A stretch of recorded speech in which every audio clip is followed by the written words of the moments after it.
Good morning. Fortune here. Welcome to Fortune Adventures again. If you're joining me for the first time, thank you for joining. You're kind of joining in the middle of a series in which I give a review of the states or sections of the AT from my Thru-Hike in 2024. I still have to talk about Vermont, New Hampshire, and Maine, and Vermont is what I will be talking to you today about. It's been a few months since I had the series up, and I wanted to finish this series before the majority of the hikers get out there for 2025.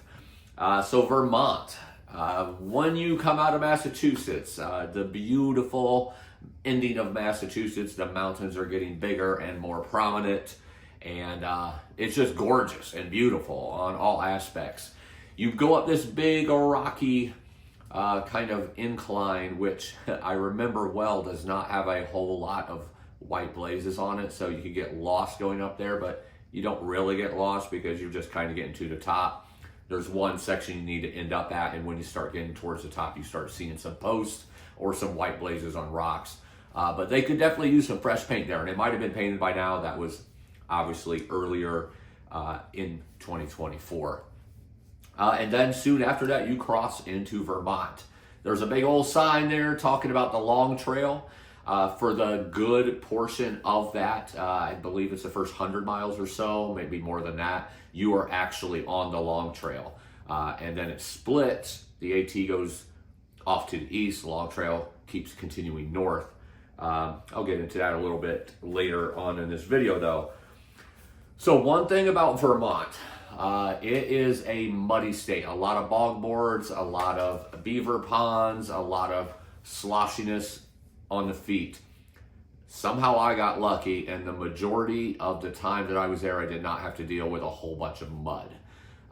There's always mud. Even when it's dry, there's still a lot of mud. It's a real swampy feel at times, a lot of humidity in that area. But it is gorgeous. They call it the Green Mountains, the Green Mountain State for a reason. There's just green mountains everywhere, and they're very prominent. Unfortunately, there's not a whole lot of views. You're in those trees the good majority of the time in Vermont.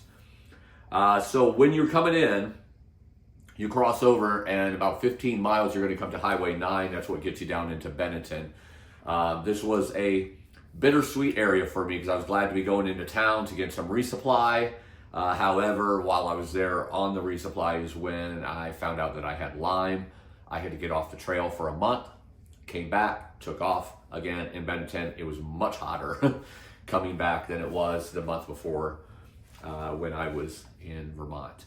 So you start trekking those first 15 miles, first 30 miles, first 45 miles, and you go over Stratton Mountain, which is a pretty famous mountain. There's a huge area of homes, subdivisions, on that mountain. But the area the AT goes through is really just closed off. There's a fire tower there. You're not supposed to climb that fire tower, and they actually had it torn down, not the tower, but the way to get up to it to climb it, even if you wanted to break the rules. So there was no way to even get up that tower, which is where the views would be. Which is unfortunate. It's still beautiful. You're still in the beautiful forest, and when you're up, in the New England states, the forest is just absolutely gorgeous with the different types of pines and balsams, birches, all the types of trees that they have up there. I'm not a botanist, so I can't name all those trees, but it's beautiful and it smells beautiful. After Stratton, you come. The next big mountain, to me at least, is what's called Bromley, which there's a big ski resort. I didn't get many views there. There's some great views there. I could tell that there would be. I was not able to get those views because it was completely fogged in that day. But you see, I believe they call it a gondola, the cables, and the little carts, and then the big building in which it runs that, in which they come into. And then there's a shelter there. Couple of different buildings. There was nobody there when I was there because it was cold that day and foggy and rainy. But in season, you could tell that's a hopping place. After that, you come to what's called the Peru Peak Wilderness. You do get to Peru Peak, and I believe another peak as well in that wilderness. a lot of moose. Unfortunately, I didn't get to see any moose.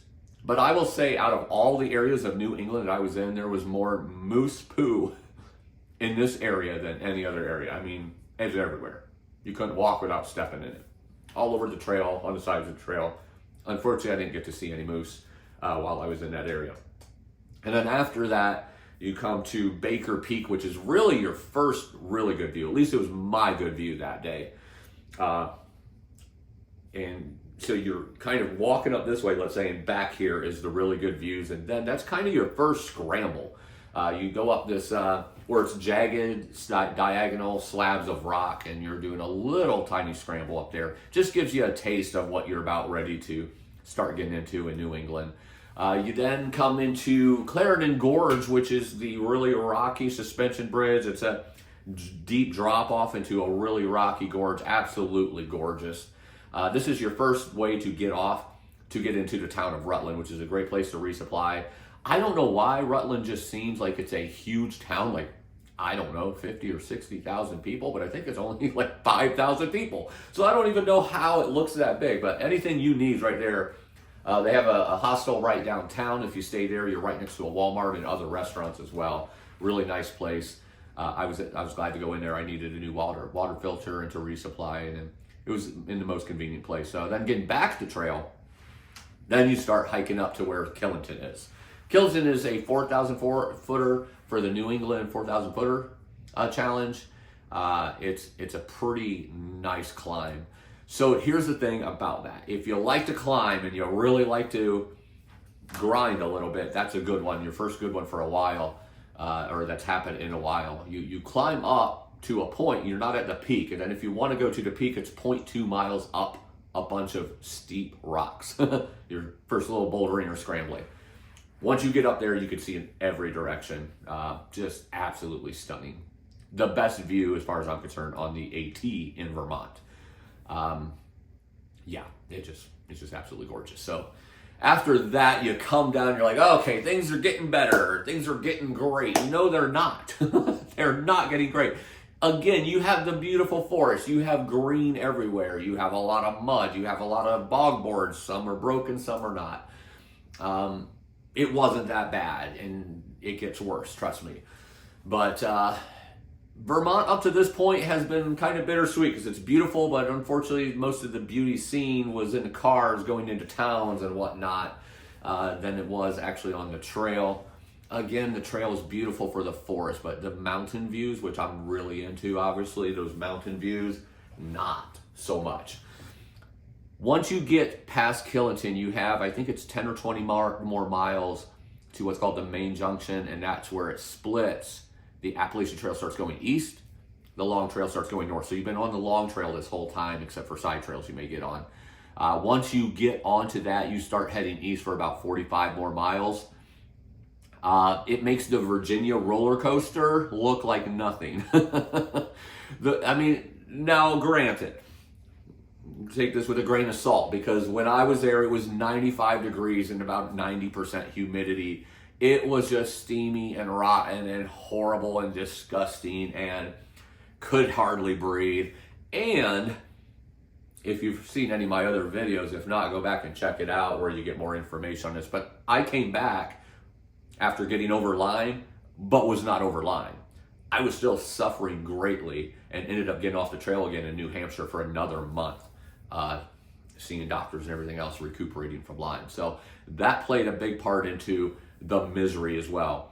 But one big thing about me is I love to summit. I love to be on the mountains. There are no mountain summits in the last 45 miles of Vermont. You are just doing this.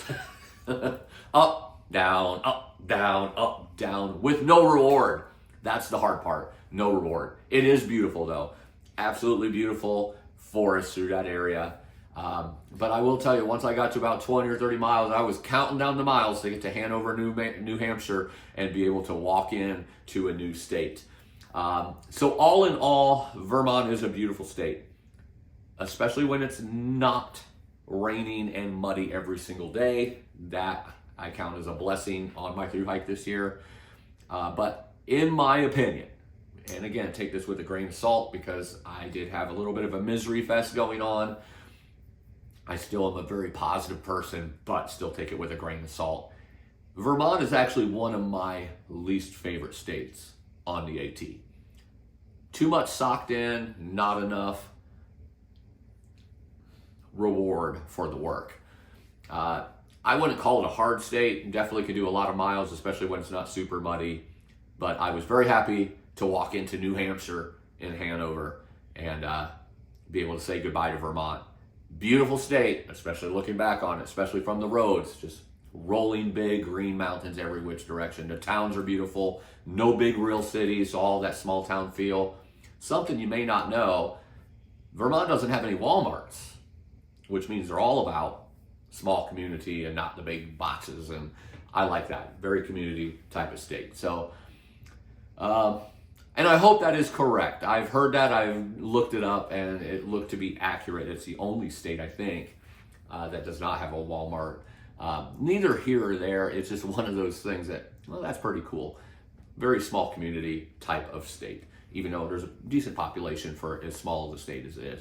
It is a beautiful state, and I want to preface that and make sure that I say that, and so you know, it is a beautiful state. It's just one of my least favorite of the AT. All of the states are beautiful though on the AT. Beautiful nature, beautiful trees, beautiful mountains, rivers, streams, animals, wildlife. It's absolutely beautiful. Check it out. You'll love it. You might not love it as much as the other states, but let me know in the comments what your opinion of Vermont is or was if you've been through there. But that should give you a kind of a good little review, my review, so you know kind of what to look for when you get there yourself. New Hampshire is next. Live life.